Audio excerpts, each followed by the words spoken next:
O padre, ele fornecia, não é, para os menos favorecidos da cidade, leite em pó que vinha da América. Então, ele tinha um quartinho nos fundos da casa paroquial, aonde ele era um depósito, leite em pó, óleo, roupas. Então, ele fazia doações. E minha mãe pegava desse leite, não é? Eram umas latas grandes que tinha numa despensa na minha casa. E aí eu peguei um pouco desse leite, peguei um pedaço de rapadura e nesse dia eu fiz um mingau para Dona Maroca. Eu lembro porque o mingau ficou verde por causa da rapadura.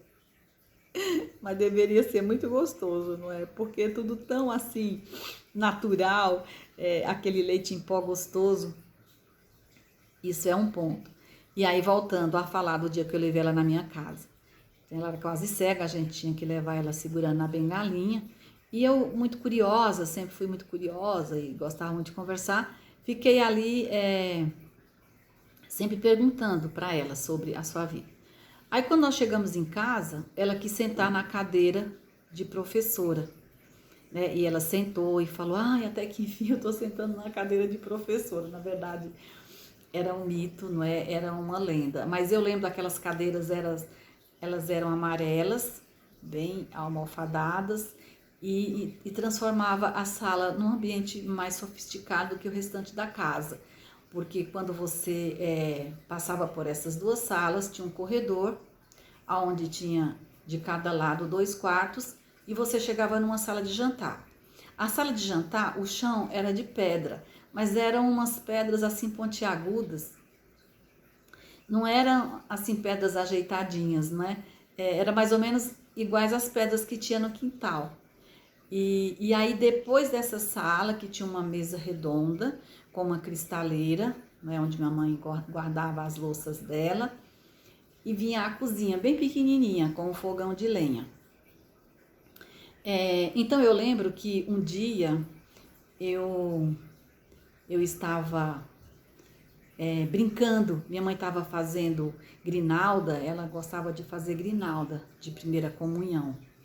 E eu era pequenininha e ela ali sentada na mesa fazendo, não é, o seu trabalho. E aí eu comecei a dar cambalhota. Segurava na ponta da mesa assim e dava cambalhota. Numa dessa, eu bati com a testa no chão. Tem até uma marquinha aqui. E aí começou a jorrar sangue, né? Dona Zilda, nossa vizinha, ia passando lá na hora, ela que me pegou e me levou na farmácia do seu Toninho. Aliás, só tinha essa farmácia na minha época, né? Agora já existem mais algumas farmácias. Isso era nos anos 70, aliás, final dos anos 60, começo dos anos 70. E eu lembro que da trajetória que nós fizemos da minha casa até a farmácia, ela me segurando assim, e o sangue jorrando, e eu chorando muito. E eu lembro desse episódio. Depois, assim, a cozinha, eu gostava também de fazer café, porque ficava sempre aquela labareda, não é? Linda, assim, queimando, aquele fogo trepitando e aquela água na chaleira. Então, eu às vezes acordava mais cedo e queria fazer uma surpresa para minha mãe, porque minha mãe costumava ir na missa, a primeira missa do dia, que era 6 horas, muito cedo.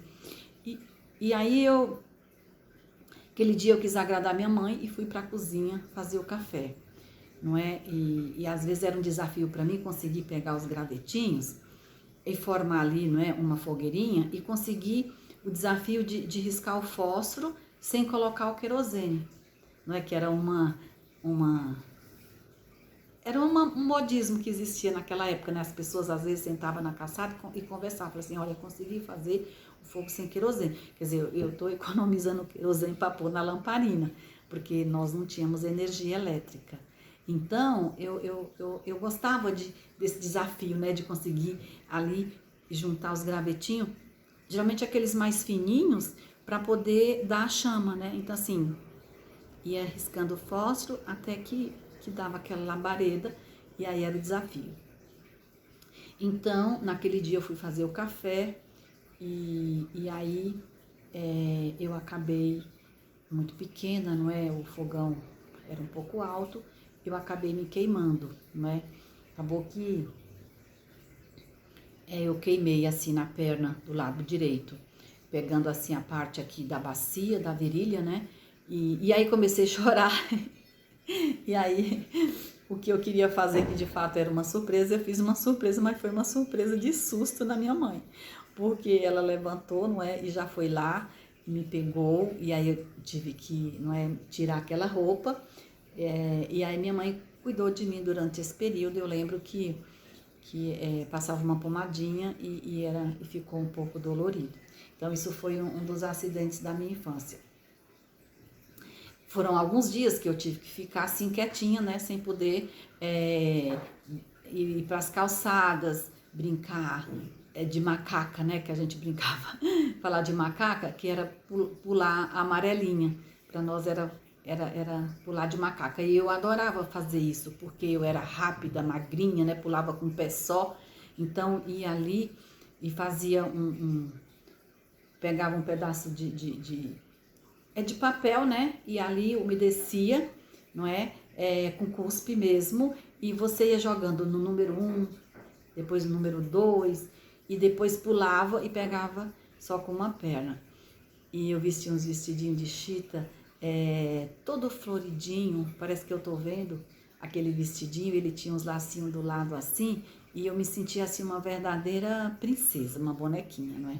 E minhas tias ficavam tudo, vai, parabéns, não é? A tia Aldice ficava, ai, como ela é rápida, né? Como ela vai rapidinho, não é? E eu me sentia e ficava ali. E aí, nesse período, eu tive que ficar quieta porque não podia sair de casa. Passou. Outro acidente que eu sofri na infância, que tem uma marca na minha perna até hoje, foi quando eu ia sempre buscar leite de manhã na casa da dona Naí, do seu Raimundo Azevedo, né, que são os pais do Dário, que estudou comigo no ginásio. Hoje ele é advogado brilhante e uma pessoa extremamente inteligente, bem-sucedida e muito focado assim também nas suas raízes, na sua infância. Fez inclusive uma homenagem à minha mãe como professora da cidade, né, a qual a gente usou como um banner na sua festa de 80 anos, que foi aqui em São Paulo. Então, voltando lá, naquele dia eu fui buscar o leite e a gente levava uma garrafa de vidro.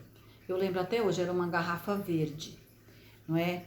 Ou branca, não tenho certeza. Mas eu sei que assim, em alguns dias era verde, outros dias era branca, e era uma garrafa de vidro mesmo. Quando eu estava voltando naquelas ruas de paralelepípedo ali de Mucambo, eu caí com a garrafa na mão, eu vinha correndo, né?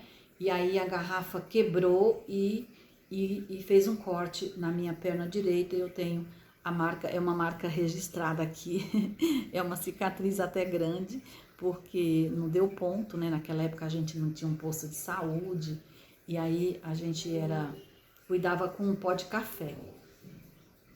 E também foi um período assim, bastante que eu tive que ficar quieta porque eu não conseguia pisar no chão com a minha perna, né? O corte foi bem grande e ficou aberto durante um período. E eu andava assim só com uma perna. Eu lembro que meu pai conseguiu uma muleta para mim porque eu queria ir na igreja, era bem pertinho, dava para mim. Eu lembro, não é de algumas vezes que eu fui pulando com essa moletinha debaixo do braço, mas eu gostava muito de ver o Padre Domingos celebrando a missa, não é? Quando ele levantava assim o Santíssimo, que fazia aquele barulhinho, meu coração de criança ficava totalmente compungido e elevado a Deus. Esse também foi um acidente, e aí eu tive mais um acidente que foi no meu calcanhar direito, né? Eu estava andando de bicicleta com o meu tio padrinho, Pedro, e casado com a minha tia Wanda. Na verdade, ela é irmã da minha mãe.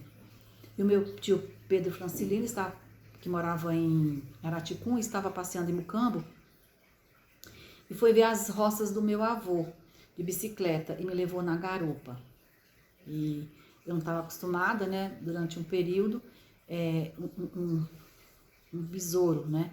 Pousou na minha perna, eu me assustei porque doeu, né? A gente chamava de mutuca, que era um besourão grande. e eu, em vez de abrir a perna assim, bater, eu fechei a perna no aro da roda da bicicleta, e aí eu tive um corte bem grande também no calcanhar, e fiquei um tempo também sem andar. Mas passou e cicatrizou e tudo bem. Agora, uma coisa que eu gostava muito lá em Mucambo era de tomar banho no açude.